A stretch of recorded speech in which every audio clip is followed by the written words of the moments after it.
Says Adam, do you ever appeal to emotional sensibilities in attempts to convince pro-pasture people to return land to native coverage?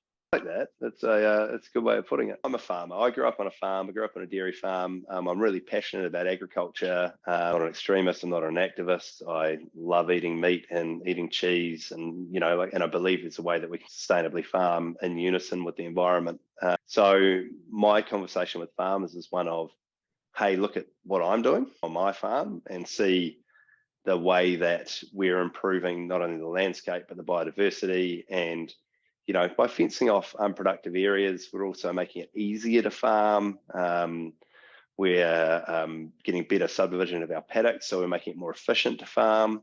Those are the things that farmers, those are their things, right? Those are our things we look at as farmers, going, hey, like we're running a business. How do we make it efficient? How do we make it a nice place to work? I guess those are the things that we're appealing to with farmers. So it's about looking at, hey, what's the advantage to their business? And the big thing about farmers, I think people understate, is it's often intergenerational.